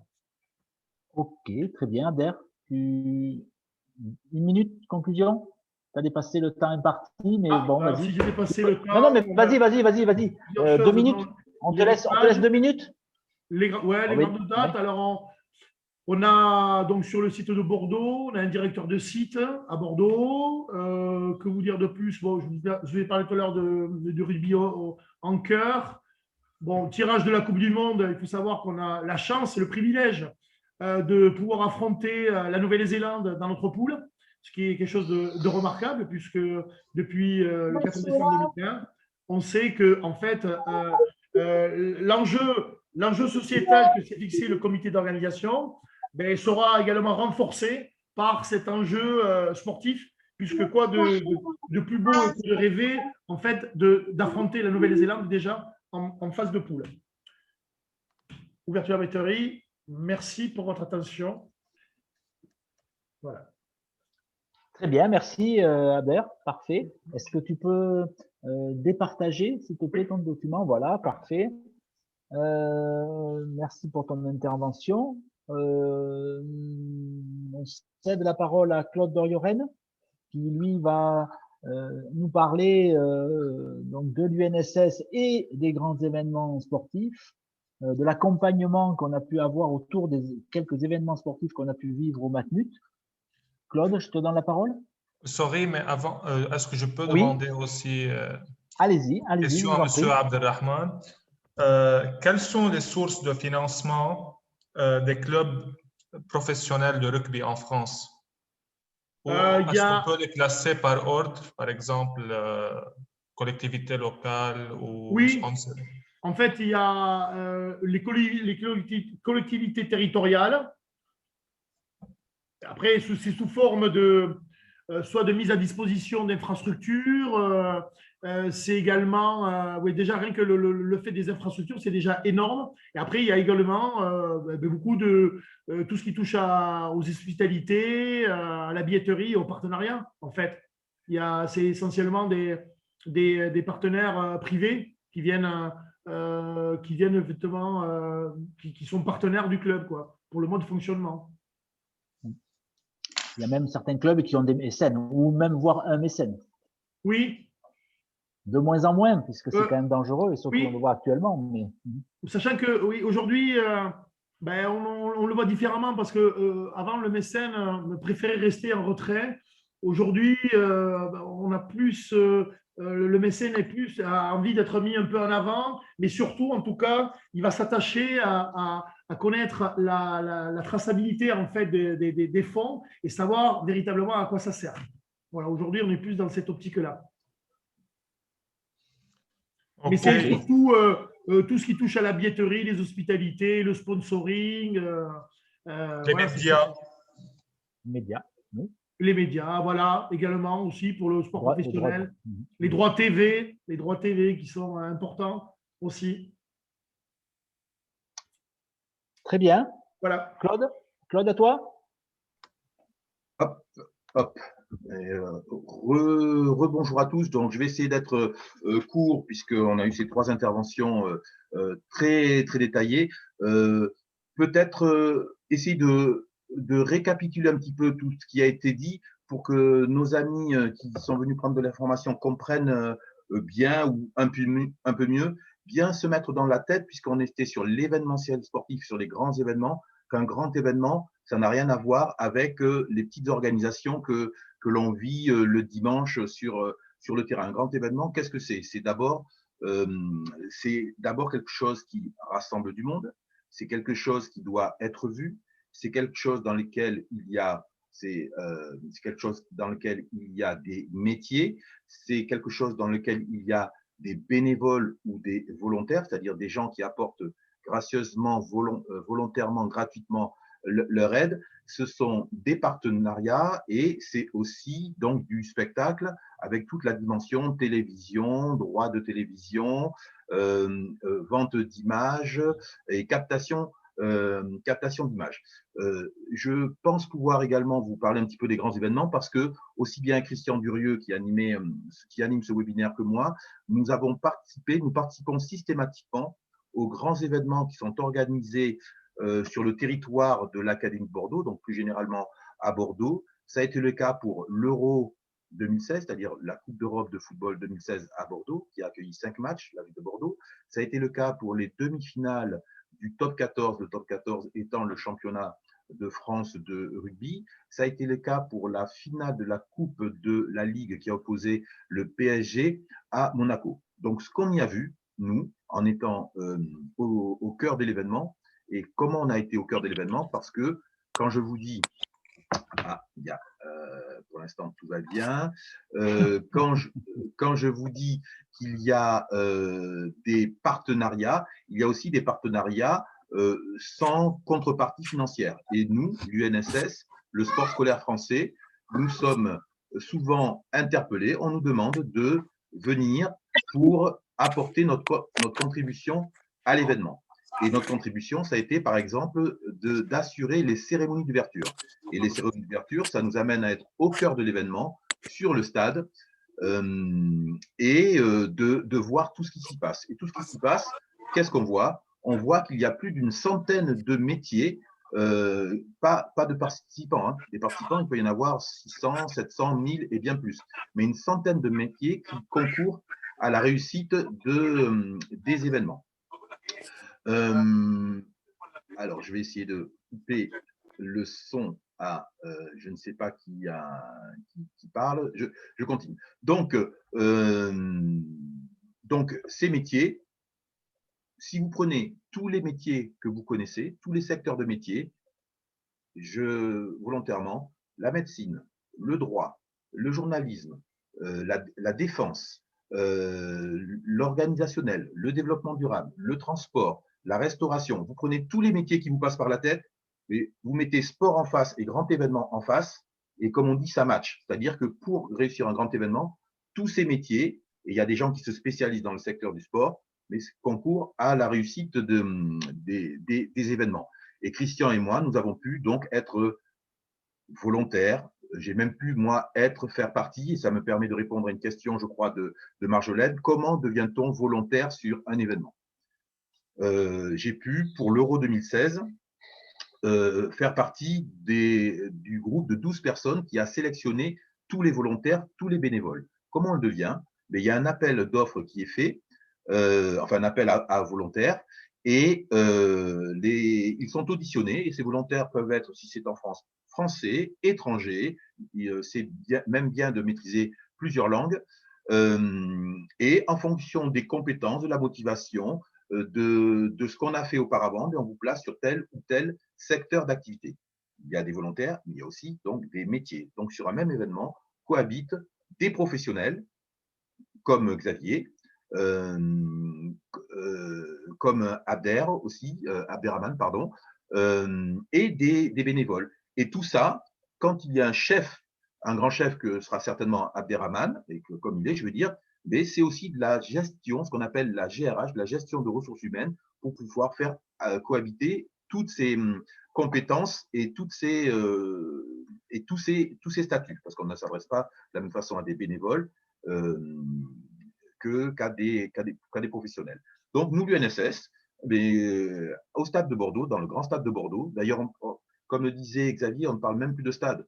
Ce sont des installations, des dispositifs, des lieux qui sont faits pour de l'événementiel, que ce soit du spectacle, du sport, des concerts. Voilà, c'est ce que j'avais envie de dire. Et certainement que l'UNSS va être encore interpellée pour apporter sa contribution pour la Coupe du monde de rugby à Bordeaux, pour les Jeux olympiques à Bordeaux, puisque forcément, quand on est investi, que ce soit bénévolement ou professionnellement, et qu'on n'est pas trop mauvais, mais souvent on est redemandé pour des événements du même type. Et ça fait plusieurs grands événements internationaux pour lesquels nous sommes interpellés. Je vais m'arrêter là pour deux raisons. Un, parce que mon ordinateur risque de se mettre en veille, et deux, parce que je ne veux pas trop croquer de temps. J'en ai pour 1 minute pour me rebrancher, donc je vais juste disparaître à l'image, mais je suis toujours là avant qu'il ne s'arrête, et les questions, bien sûr, sont les bienvenues. Très bien, merci Claude. Juste préciser que l'UNSS, en tant que partenaire sur ces grands événements, a pu, par exemple, être porte-drapeau, notamment au niveau des levées de rideaux des matchs de football lors du championnat d'Europe en 2016. Donc, c'est vrai que ça a occupé pendant 5 rencontres, 5 débuts de match, mais également en amont beaucoup de répétitions, une chorégraphie pour amener les drapeaux au centre. Vous savez, ces grands drapeaux qui font 20 par 30 mètres, et le drapeau est le symbole du championnat d'Europe. Donc c'est vrai que voilà, ce sont des événements aussi pour les enfants qui est inoubliable. Voilà, écoutez, je ne sais pas si vous avez des questions à poser. On bénéficie encore, je dirais, de 5-6 minutes. Si même les intervenants se sont rappelés de choses qu'ils auraient peut-être oubliées ou qui sont venues dans leur tête au fur et à mesure que les autres intervenants participaient, c'est à vous. Les questions, alors je lis en même temps le chat, des questions, ah oui d'accord, ça ne m'est pas adressé, c'est simplement encourager les élèves à tenir encore 3 minutes et à poser des questions s'ils en ont envie. On a parlé également, j'ai vu une question, oui, Christian, sur de Marlène, je crois, Marjolaine, oui. Oui, sur le montant, en fait, sur les 5 044 €, oui, c'est par rapport, c'est par participant pour son séjour. Voilà. Et il y aura une campagne donc de volontaires, hein, d'appel à volontaires. Exactement, qui se fera ça 18 mois avant l'événement. Voilà, d'accord. Si je peux me permettre, Christian. Oui, vas-y. Donc, je disais, mais ça a été dit par Nicole et par les autres intervenants, un grand événement, c'est un avant. Et un avant, c'est souvent plusieurs années avant. Les Jeux Olympiques, c'est plusieurs années. Abderrahman est déjà, nous sommes en 2021 et la Coupe du Monde, c'est 2023, donc c'est bien avant. C'est donc préparer les gens, préparer les professionnels, préparer les volontaires, faire des réunions, trouver des partenaires, développer des actions locales. C'est un pendant. Alors le pendant, c'est en général sur plusieurs jours. Hein. Je pense que Nicole, lorsqu'elle est dans la dernière ligne droite du Décastar, le pendant, en fait, c'est quelques jours avant. C'est sur la compétition et c'est un peu après la compétition, mais tout ça, c'est un même package puisqu'il y a du protocolaire, il y a des réceptions, il y a des interviews, il y a tout un tas de choses. Un pendant et un après. Un après, c'est le débrief, c'est le bilan, mais c'est aussi l'héritage. On a parlé de l'héritage tout à l'heure. L'héritage, c'est qu'est-ce qu'il reste d'un événement une fois qu'il est passé. Il reste du matériel. Le matériel, c'est le bâtiment qui a été construit, c'est les infrastructures routières éventuellement, c'est la réfection du stade de Talence qui va continuer, qui est monté en performance pour l'événement, mais qui va servir après. C'est l'héritage immatériel. Alors, l'immatériel, qu'est-ce que c'est? Ce qui ne peut pas se palper comme ça, c'est peut-être des gens qui vont faire plus de rugby après la Coupe du Monde. C'est peut-être des gens qui vont faire plus d'athlétisme après le Décastar, ou des projets ou des conventions ou des partenariats pour faire plus d'athlétisme. C'est peut-être des gens qui vont être sensibilisés au développement durable et qui, désormais, dans les stades, vont se comporter autrement et qui vont se dire, tiens, je pourrais en faire mon métier, tiens, ce que j'ai vu dans le stade, je vais le reporter ailleurs dans ma vie ou dans d'autres organisations. C'est toutes ces choses-là qui font partie de l'après. Un super exemple, Claude, si, en héritage, grâce au monde du rugby d'ailleurs, c'est pour ça que je me permets de rebondir, mais j'ai travaillé moi je travaillais entre autres sur l'accessibilité au Stade de France, ça veut dire l'accueil des publics en situation de handicap, mais pas que, hein, tous les publics en difficulté. Et en travaillant ce sujet-là, j'ai été amené à réfléchir pas que à la problématique des fauteuils roulants, mais aussi à la problématique des sourds et malentendants ou des aveugles. Et j'ai travaillé tout un dispositif d'audio-description des matchs de rugby au Stade de France. Et qu'est-ce qu'on a eu comme héritage? Il a fallu que je convainc les télévisions, les journalistes et les organisateurs que cette solution était une solution importante, puisqu'il y a entre 9 et 10 millions de personnes en cécité visuelle ou en maladie des yeux en France. Et le vrai héritage, c'est qu'au départ, les journalistes, ils ne savaient pas parler à des gens qui ne voyaient pas. Et au fur et à mesure, on a monté des couples entre des audiodescripteurs qui sont des spécialistes du sujet et des journalistes. Et ce qui fait que les journalistes qui ont travaillé avec eux ont appris à parler correctement. Et ce qui fait qu'aujourd'hui, dans leurs commentaires naturels, ils ont toutes les clés pour commenter pour les aveugles et les non-voyants. Voilà le type d'héritage qu'on peut avoir derrière un grand événement sportif. Un autre exemple sur tout ce qui se passe sur un grand événement. Un grand événement, je vous ai dit que c'est… on a l'impression parfois qu'un grand événement, c'est des gens qui vont venir de l'extérieur et qui vont faire une organisation et que le territoire du grand événement ne va pas être impacté. Si je prends le Décastar, mais Nicole le dira bien mieux que moi, elle fait travailler des partenaires locaux. Elle fait rentrer dans son organisation une organisation de très très haut niveau, puisqu'il y a un cahier des charges, c'est-à-dire des choses impératives qui sont imposées par la Fédération internationale d'athlétisme et parfois par des partenaires. Donc, elle fait rentrer des compétences locales. Elle va chercher aussi des partenaires locaux qui ne sont pas forcément des professionnels, puisque je me rappelle, il y a quelques années, Nicole, et nous, par amitié, l'UNSS, nous prêtions des tentes, nous prêtions des talkie-walkie. Shut up! Qu'est-ce que ça? Notre ami, voilà. Nous prêtions des talkie-walkie, et c'est ce qui permet de faire monter l'événement en qualité, le rendre plus visible, le rendre plus vendable, et être aujourd'hui au niveau auquel il est. Et pour tous nos amis qui souhaitent être bénévoles, puisque Suzy Roland nous demande « Bonjour à Bordeaux, mettrez-vous en place un avant pour les JO de Paris 2024 ?»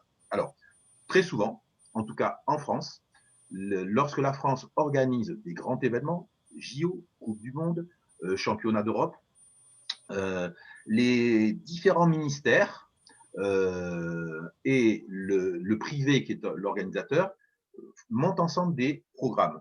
Donc l'éducation nationale, le ministère des Sports et les organisateurs se concertent, montent des instances de réflexion et pour ce qui est, puisque mettrez-vous en place, alors si c'est pour la Coupe du Monde, peut-être qu'Abderrahmane va peut-être répondre, mais en tout cas… Tu peux m'appeler Abder aussi. Hein. Ok. On sait déjà que nous, l'éducation nationale, le sport scolaire, nous sommes déjà dans ce mouvement de Paris 2024, les JO 2024, et que nous mettons tout un tas d'actions en place, tout simplement comme la semaine olympique. La semaine olympique, c'est du Paris 2024. C'est inciter les gens à être bénévoles. Ou Génération 2024, Claude. Ou Génération 2024. J'apporte une petite précision à ce que tu as dit, Claude. Bordeaux, je ne sais pas, on m'entend? Oui, on t'entend très bien, Nicole. J'apporte une toute petite précision à ce que tu as dit. Bordeaux va être très actif pour les JO, puisqu'on est terre de jeu. Tu sais qu'il y a eu des labels attribués à certaines villes. Nous sommes terre de jeu et le DECASAR sera partie prenante, mais toutes les associations autour, l'UNSS aussi, sera partie prenante. Nous allons monter quelque chose, un package qui va proposer aux délégations étrangères de venir s'entraîner avant les Jeux. Et voilà, déjà, on aura pendant l'année qui précédera les Jeux une activité, puisqu'on a la chance d'avoir sur Bordeaux, enfin Talence justement, un stade magnifique qui sera terminé, une université avec des gymnases connectés, etc., le CREPS, et il suffit juste, on va commencer nos réunions déjà. Voilà. Et s'il y a des personnes qui veulent venir s'investir dans ces réflexions, on les accueille bien volontiers.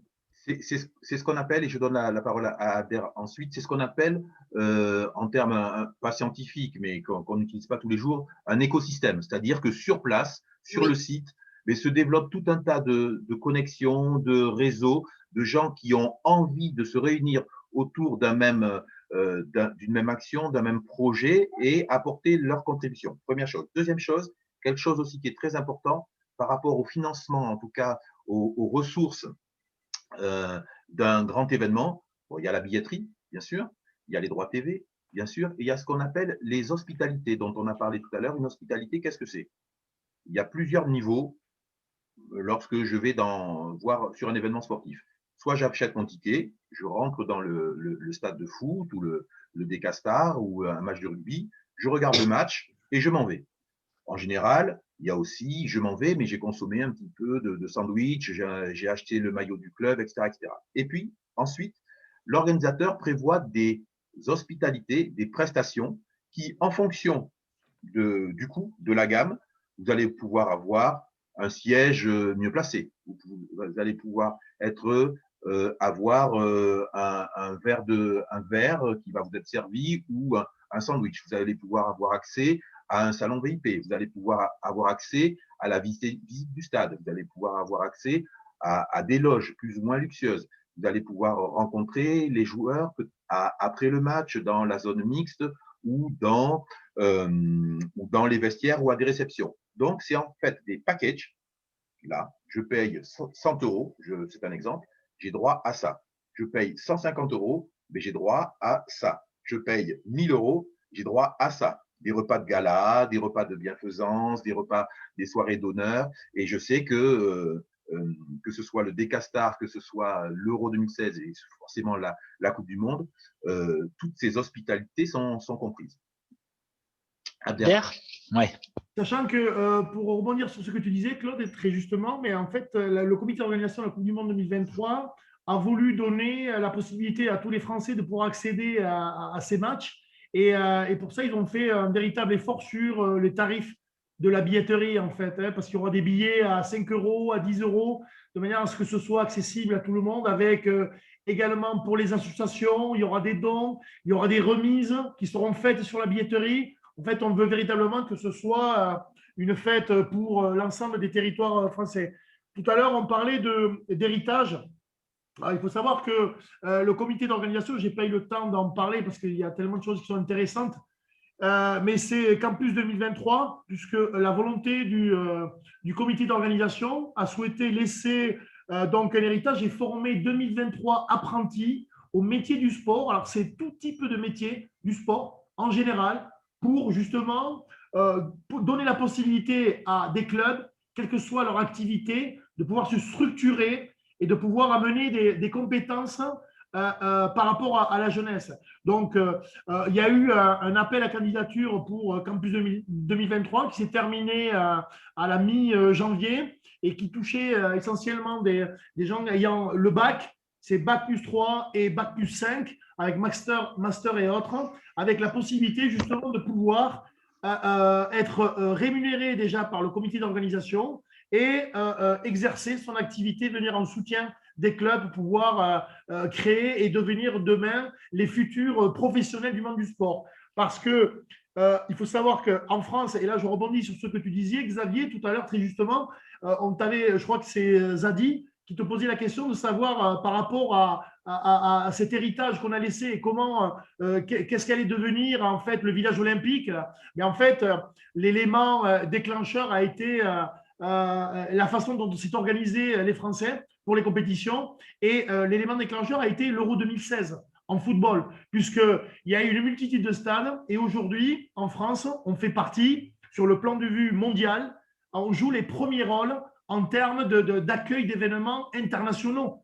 Aujourd'hui, c'est considérable toutes les pratiques internationales qui sont là. Pourquoi? Parce qu'avant, on se refusait de faire du lobbying et aujourd'hui, on s'est impliqué en se disant, on a monté des dossiers qui sont beaucoup plus complets, beaucoup plus structurés, très professionnalisés. Et aujourd'hui, on a, grâce à ces infrastructures, gardé un héritage qui nous permet d'aller toujours plus loin et toujours plus haut et plus fort. Voilà. Après, j'en terminerai simplement pour vous dire que je suis convaincu que 2023, cette Coupe du Monde, on va la gagner sur le terrain sociétal et également, dans le deuxième lieu, on la gagnera au Stade de France le 21 octobre. Merci Abder. Voilà des paroles de passionnés et c'est vrai que ça amène beaucoup de monde derrière toi et c'est le but. Je me permets donc de conclure, bien sûr, de remercier tous ces intervenants, s'excuser encore auprès de Nicole qui a été un petit peu perturbée, mais c'était comme on dit un petit peu à la télé, c'était un peu indépendant de notre volonté, mais on est arrivé à calmer ces réfractaires. Et merci encore à Xavier, à Claude aussi qui a su faire un petit peu la synthèse des interventions de chacun. Voilà, vous avez à l'écran le diplôme de participation que recevront chaque donc participant à cette webinaire avec l'enregistrement. Voilà, mais écoutez, je vous remercie de votre attention. J'entends peut-être une question, une dernière question, il nous reste 1 minute. Non? C'est bon?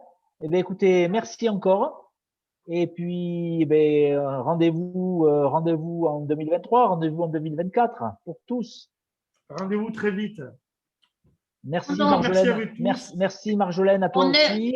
On espère bien, pardon Christian, au Et Décastar, et le Décastar, oui, bien sûr.